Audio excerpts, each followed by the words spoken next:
started 7 years ago with a small group of friends. Battling to the death, it ignited a phenomenon. 7 years later, it plays host to the greatest video game robot fighting tournament on planet Earth. For a third season, the bots and builders are back for a mega robot attack. Robots activate.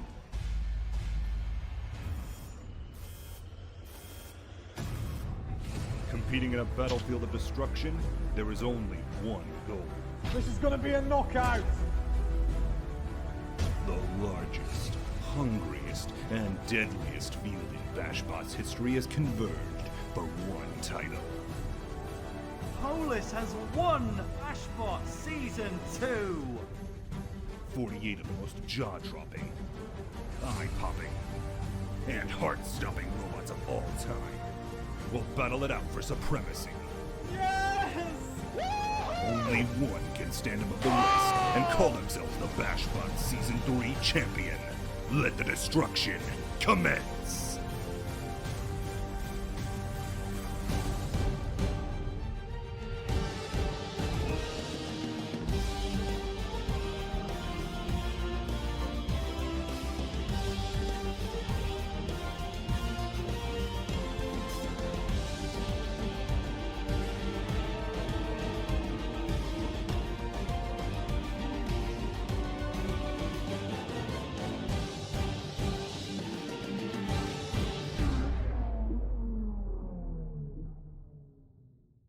Ladies and gentlemen, the wait is over!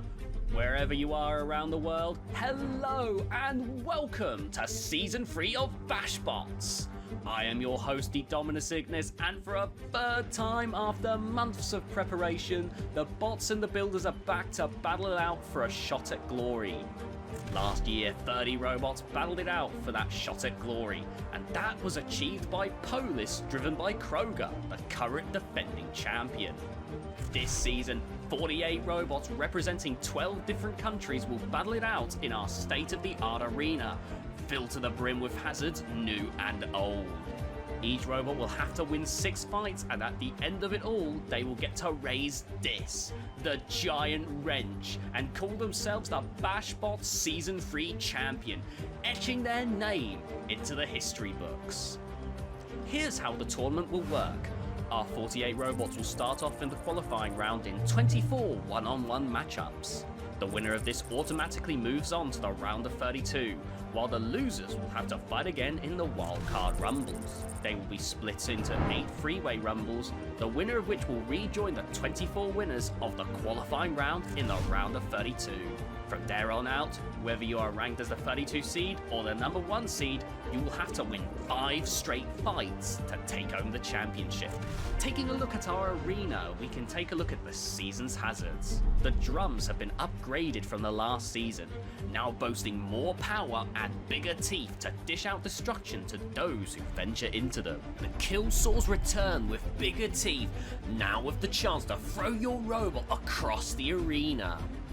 This season, the arena only has one floor flipper, but it is just as powerful as before, still capable of throwing robots up to the roof as we have come to love. The spikes have been modified so that now there is only one spike on each side of the arena, but they are as deadly as ever.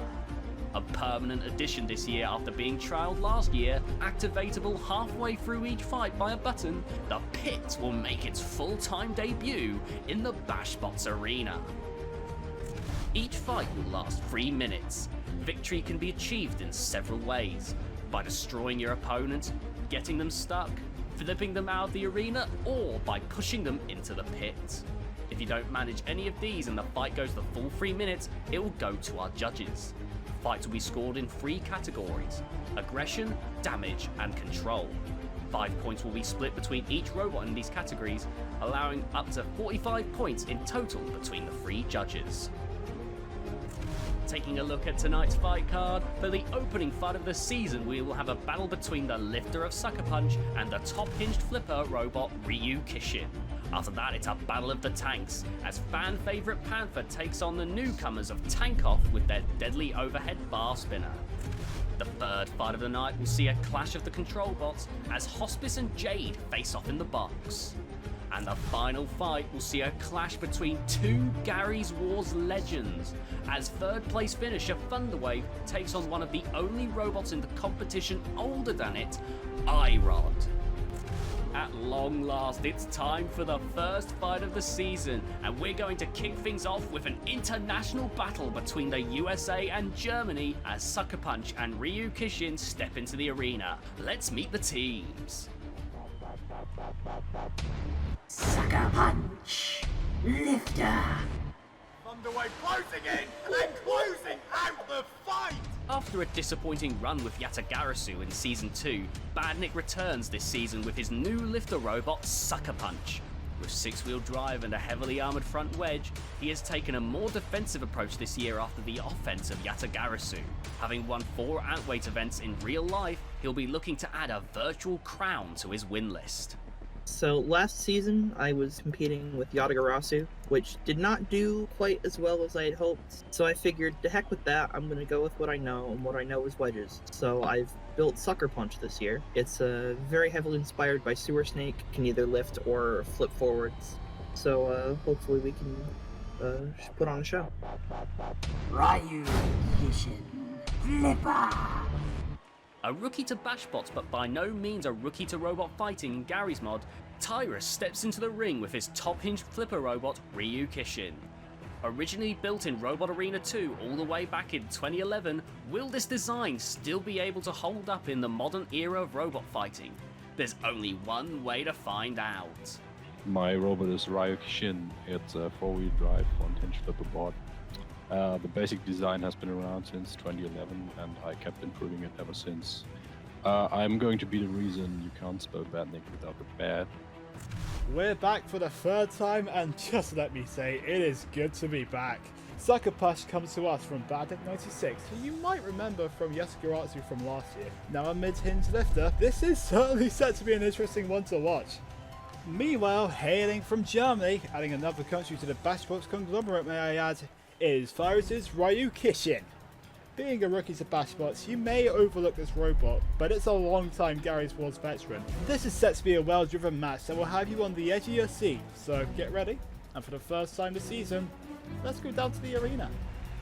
Ladies and gentlemen, are you ready? It's robot fighting time! In the red square from the USA, it's undeniably a robot on wheels!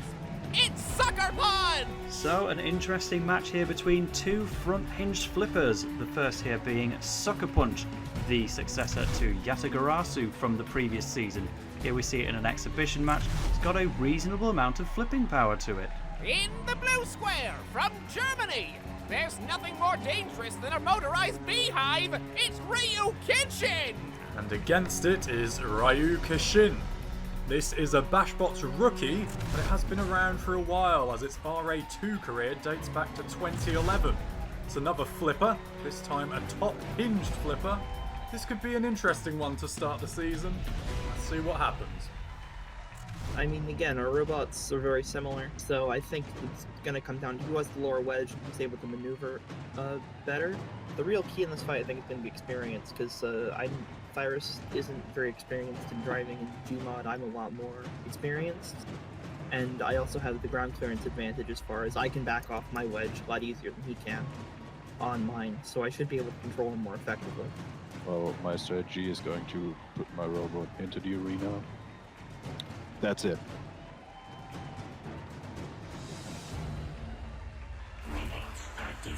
So our two front-hinged weapons, Sucker Punch a little bit more of a lifter, Ryu Kishin a bit more of a flipper, but who will be better in the end?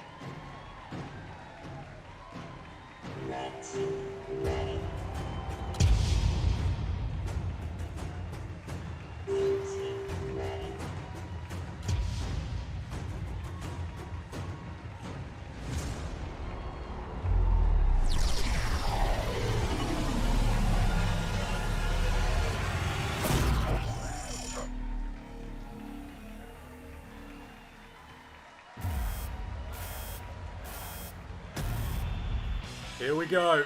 Qualification is on the line as our flippers engage for the first time. Sucker Punch and Ryu Kishin. And right away we saw a bit of a ground clearance advantage with Sucker Punch. The captain said this would be key, but they've already switched places, and that's a great flip from Ryu Kishin. Really well done there. Sucker Punch did get back on its feet really well, but another good thrust over, as you can see from our in-close cameras there. Both machines backing off, and Sucker Punch chucked over. That's a miraculous recovery, though. They basically drove themselves back over, but into the grinder. That's a beautiful flip from Ryu Kishin, and Sucker Punch is taking great damage to the top of that weaponry. Sucker Punch trying to get back over, but it can't do it as quickly as first time around. And Ryu Kishin with a really good thrust to the arena wall again. It's now its fight, it seemed, in this period of action. Trying to get in close again. Adjusting. Could be danger here. Is now for Sucker Punch, but not quite. Punished there for that driving error. Trapped in the corners, but that's not one of the corners that these flippers can throw each other out of the arena. But if we get over to this zone, this is where we face the hazard of the arena itself, and it is possible that they can be thrown over that wall. If they land out there, they're gone straight away. But they're taking back to the center of the arena for a massive flip from Ryu Kishin. This has been a really lively fight so far from both. Lovely aesthetic flips going on, and that's another good one this time from Sucker Punch as the pit is released. That's right, new to this season. We've only seen it in Rumbles in the past. Now we're going to introduce it to these head-to-heads, and this could well be the decider between these two flippers because they both seem to be in top form damage-wise. Certainly do. You could just see the pit gaping and open in the background. Neither of these two near it at the moment as they both still focus on this fantastic flipping action with a minute to go. And Ryu Kishin just picking its moment to have the lower ground clearance there. Had Sucker Punch got underneath, they could have been out of the arena, but instead it's back to the center of the arena once again. We haven't seen any big flips in a while, but every robot has found that advantage just when they need to keep themselves in this. Near the pit, both of them trickle with 30 to play. Another good thrust this time from Sucker Punch. Tries to self-right but can't. Sucker Punch following through, and this time gets back on its wheels again. Are we going to see a knockout blow here? We get right under there. There's another flip. Self-righting into the grinder. That did not go well for Sucker Punch. They couldn't throw themselves back over, and now they're in trouble by the side of the arena.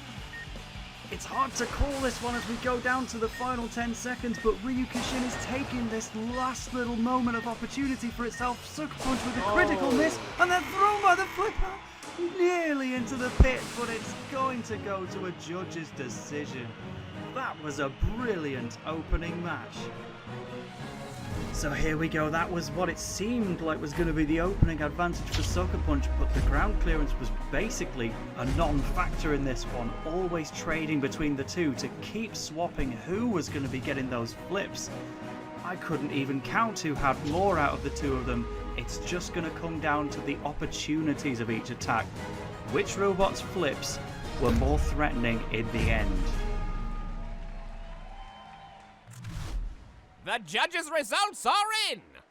We have a unanimous decision! The winner is Ryu Kishin! After a thrilling fight, Ryu Kishin will be moving on to the round of 32 after that judge's decision. Sucker Punch will have to battle again in the wildcard rumbles in a few episodes' time. It's time for the second fight of the night. Panther and Tankoff will be taking each other on. Let's meet the bots.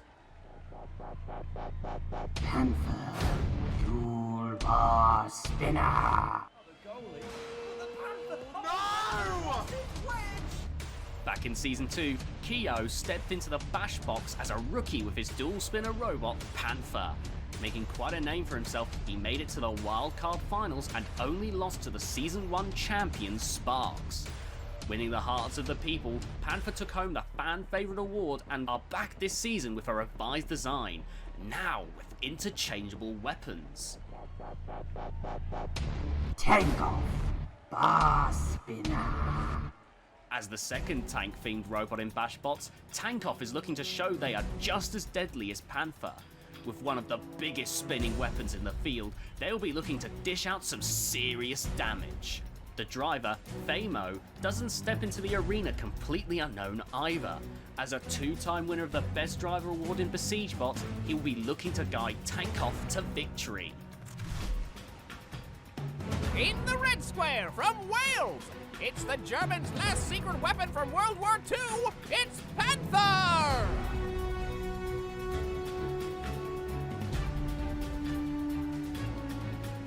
In the blue square from the USA, this likely counts as defacing vintage military equipment, it's Tankoff!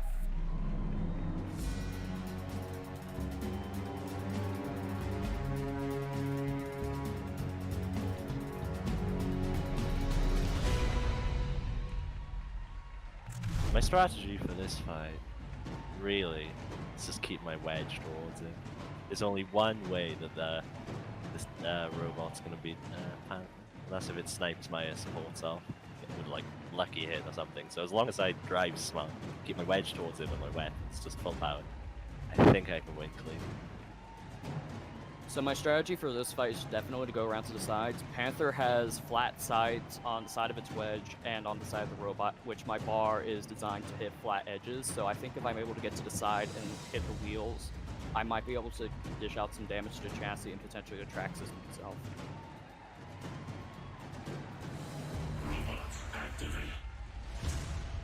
So it's military warfare out here in the BashBots arena. 2 tanks go head to head to wage war in that arena.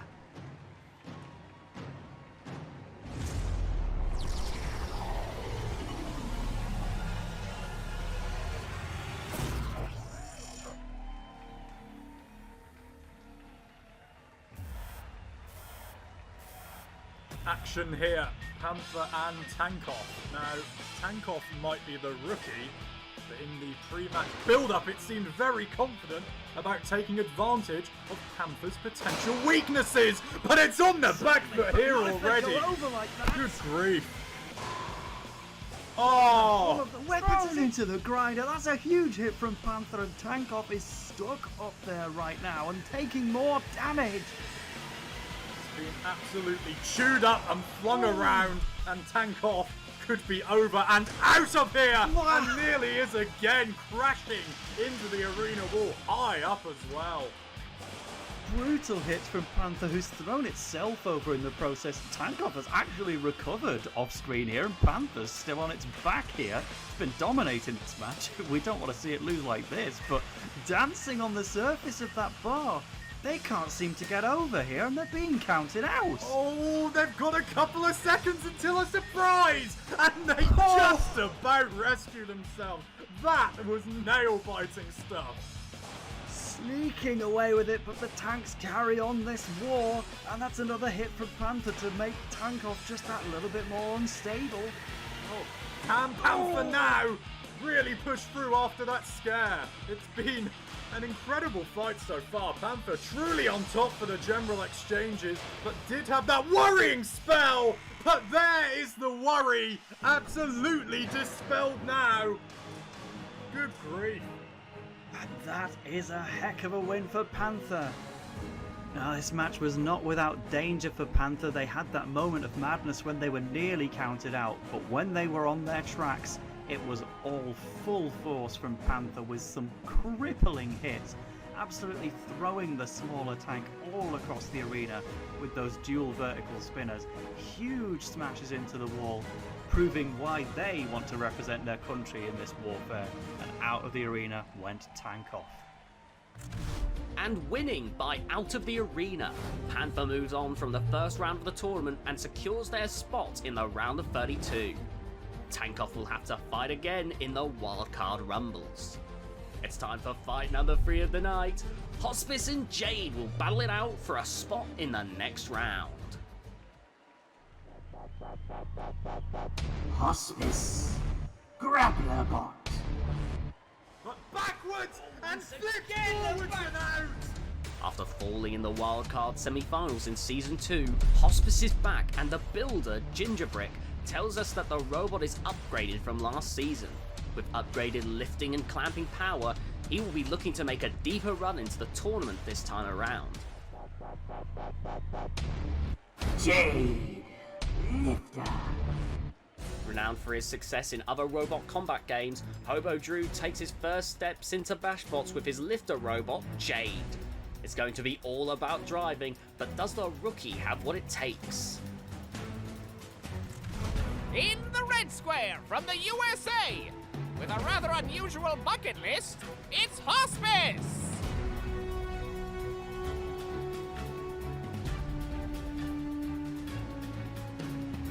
In the blue square from the USA, it has literally never lost a fight, it's Jade!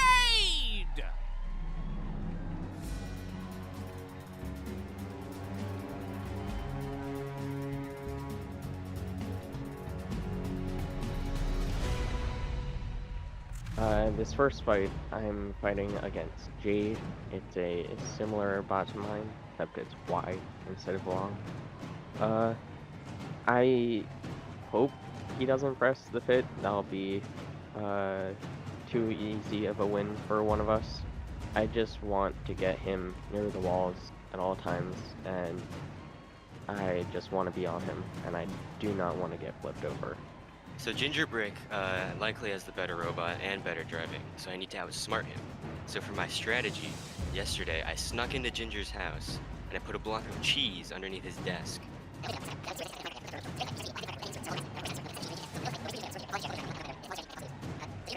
And he'll fall out of his chair, he won't be able to drive, and I'll pick him up and I'll drop him out of the arena.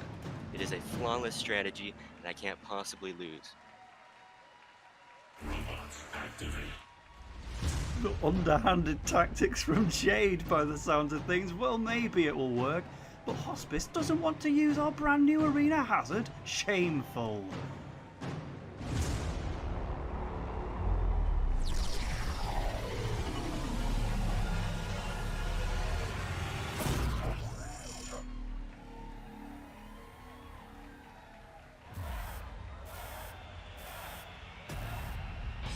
Here we go. Hospice is back, looking sleek and clean. Jade, you can tell there, is a rookie machine, bumping into our arena spike. Yeah, it's looking very sluggish on the turns already, and Hospice just exploiting that with a huge slam into the grinders after getting straight under the front of those forks. Much more calculated and measured than our previous couple of fights. Hospice riding over Jade that time. Both machines try to maneuver here.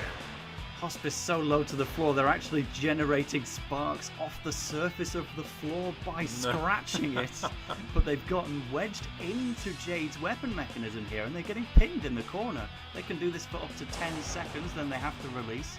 Jade did not quite make full use of the 10 seconds available, and as such, Hospice has gotten straight back underneath with another attack. Not a fully clean lift from either side yet. Hospice in underneath again. Jade just about wriggling free and trying to position itself for a drive now. Hospice coming in and forwards again though, as it waits for its moment. Ooh, rides up. Oh, that could be a good one. Jade getting the backside of Hospice with those slightly exposed wheels right into the arena hazard. Doesn't seem too affected yet, but Jade is keeping this grip up, putting Hospice over the floor flipper, but it doesn't actually go over, because I think these two machines may be stuck together, you know. Absolutely wrapped up in each other here with their weaponry. Look at that! It's an absolute stranglehold. And, well, they're both trying to use the hazards to free each other, to get points on the board. It's a mixture of everything out there right now. It's a mess!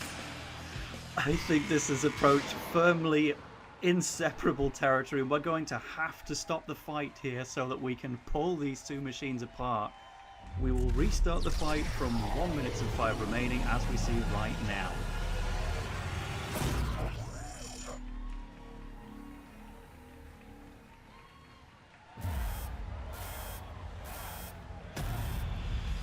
Take two for these two. It's been a very cagey, very close one so far. One good lift could be decisive in the remaining minute here. That's true. Let's just hope they don't get stuck together again, eh? Oh, Please. Hospice straight Whoa. underneath, nearly completing a flip. But Jade's just so big, it's not going over. Good drive though from Hospice there. If it can't flip, it can at least surge forwards, and it is now pinning Jade in here. Making full use of the 10 seconds they're permitted there. There's the release, and Jade struggling to get out of that corner even when they are released. Yeah, Jade just swinging about a bit too much on the spot in at close quarters. This could give Hospice the edge here as the timer ticks away. Yeah, needless to say, I don't think that underhanded tactics with the cheese and everything else was particularly helping them out on the spot here as we go down into the final 10 seconds.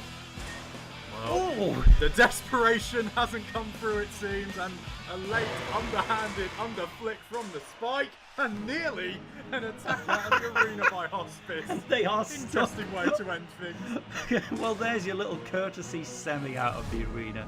It is, of course, going to the judge's decision, factoring in both the fight we saw before the robots got stuck together and afterwards. But even though we never saw a clean flip from either of these two robots, I must say the one who seemed to be in greater control definitely felt like it was Hospice, getting underneath more often, doing more controlled slams, and even at the end of the fight they had Jade basically in a KO position. The results from the judges are in! The winner by unanimous decision is Hospice! Winning via judge's decision, Hospice secures a spot in the round of 32, while Jade will have to fight again. Before the final fight of the night, we're going to show you how 4 more teams made it into the round of 32. First into the arena was Neroli and his 4th place finishing lifter robot, Tenderlove. He took on one of the original creators of Garry's Wars with their control bot R4.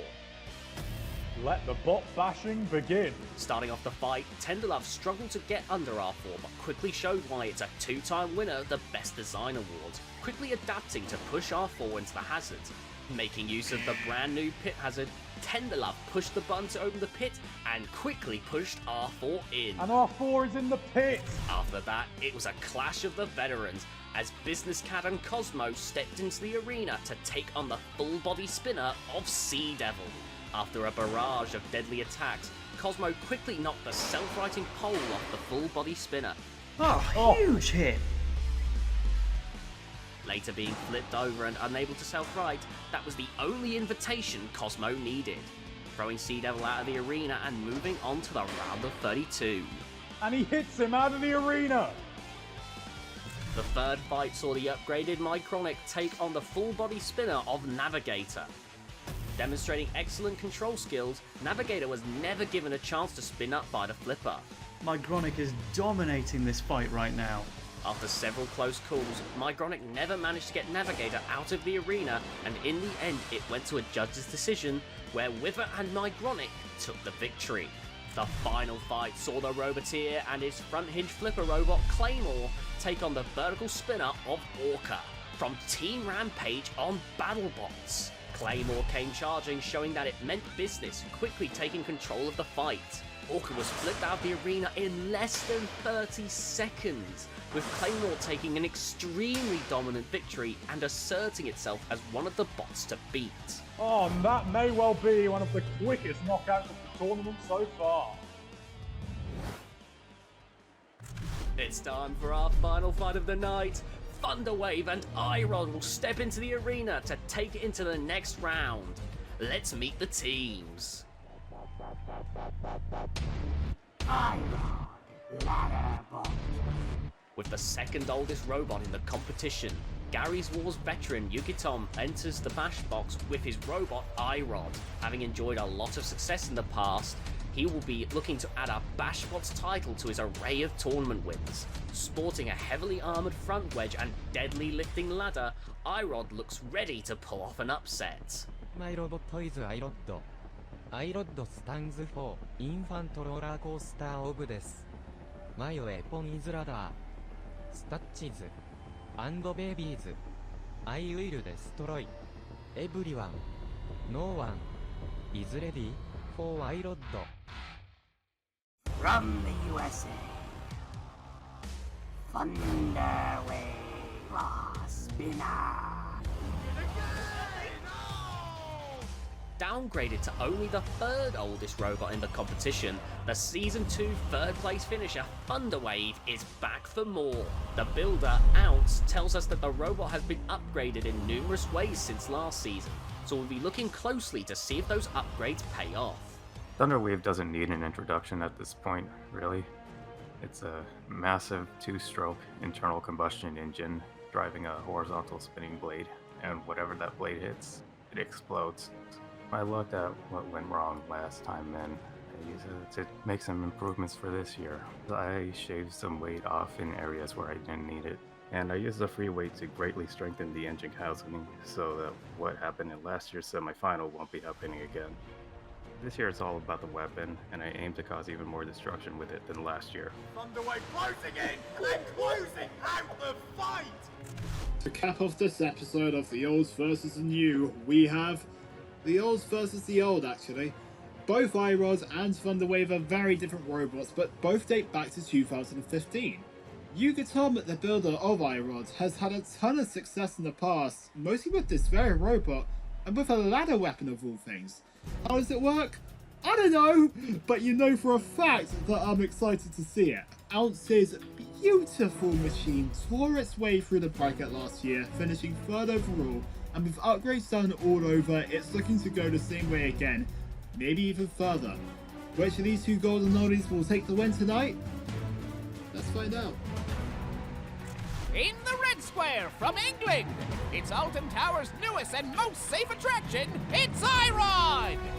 So here is iRod with that ladder weapon. This is now the second oldest machine in the competition, taking that title away from Thunderwave. As we see by the quality of the footage, this is going back quite some time here. In the blue square from the USA, hopefully it won't lag the bejesus out of the server this time, it's Thunderwave!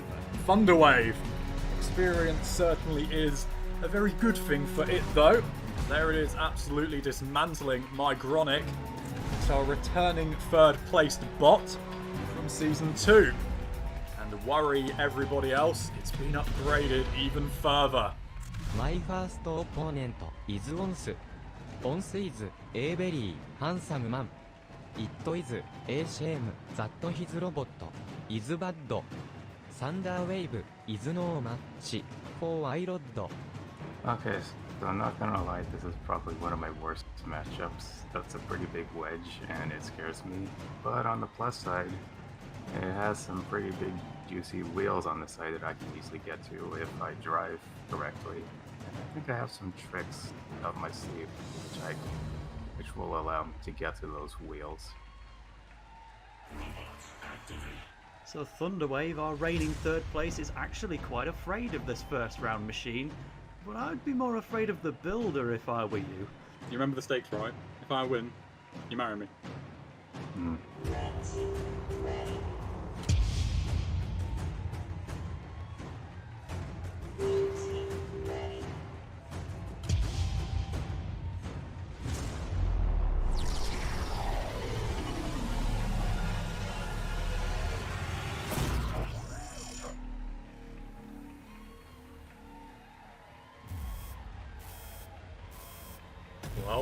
Well, can iRod climb up the heavenly ladder to victory here and upset our third placer from last time out, Thunderwave?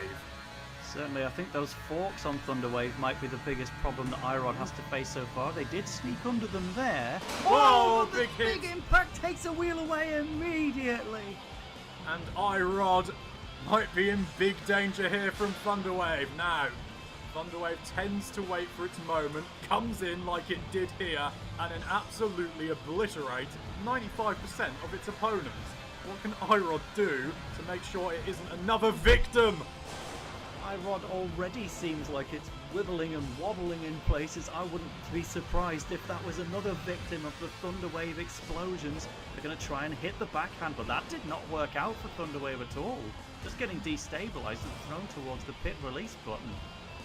Just bouncing around a little bit there, Thunderwave. iRod holding its own in the centre of the arena, but then flung away there. The front of it is still holding firm, as we can see from another couple of exchanges. It's going to have to do something offensively if Thunderwave is going to be put in any danger here in in the remainder of this match. Yeah, outside of the initial exchange, it's been a decent little defensive effort from iRod, but they have not been able to do much in the way of offense. Certainly that ladder weapon hasn't been brought into play at all. Thunderwave, I would still say, is ahead as the pit goes down. Yes, and that could be a potential danger for Thunderwave, which does like to bounce around and fling its opponents around too, so we could see a random... Oh! It could be the wheel in the pit. There's only 2 left now on iRod, and the spike has flung Thunderwave away for a second man. And the kill sword's getting into effect as well. Thunderwave, you don't want to be there. Get away from that wedge. Oh! No, but they hit the wheel. Can't believe you do that small wheel. 1 remains on iRod, and it remains to be seen how well they can drive on just a single tyre. It's been a spirited effort, but it could ultimately be an effort in vain. iRod might now need to play pit tactics here, probably just out of necessity because it can hardly move anymore. Thunderwave hesitant as to whether they should even go in on the attack because they could be in danger if they deflect into that pit. iRod Danger. just narrowly dodging it itself. What about Arlo? Look at the absolute state of this. Both machines scared, iRod barely moving, Thunderwave just going in and out, then clipping, then backing away. 15 seconds to last, lads, okay? They say you never want to send it to the judges, but I think in Thunderwave's case, they have to. It is not worth the risk at this point of trying to finish iRod off as they take another deflection. But both robots... Oh no! They don't! iRod has departed from this world with 1 second on the clock. Oh, GG. I'm sorry, Tom. GG, you're not sorry. Oh, we were so close to that decision, but that was the initial hit that took away the tyre from iRod. It seemed as though that wasn't going to stop them from keeping the battle going. The wedge stood up marvellously, and they definitely wanted to rely on that pit to see if they could push Thunderwave in or cause Thunderwave to deflect itself in.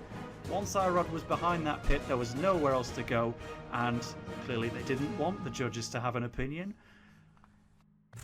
And winning by knockout, Thunderwave secures their spot in the round of 32 and looks set once again to make a deep tournament run. iRod will have to fight again in the wildcard rumbles. Tonight, we've seen 8 robots move on to the round of 32 and 8 robots get sent into the wildcard rumbles. The next rounds are taking shape, but that's all for tonight. From all of us here at BashBots, we thank you so much for watching and we hope you enjoyed the episode. Until next time, good night. Next time on BashBots. The qualifying round continues. Old faces with new robots step into the box. A battle between 2 of the biggest spinners in BashBots history. And the Season 1 champion steps into the arena to reclaim the throne. It's all coming up next on BashBots.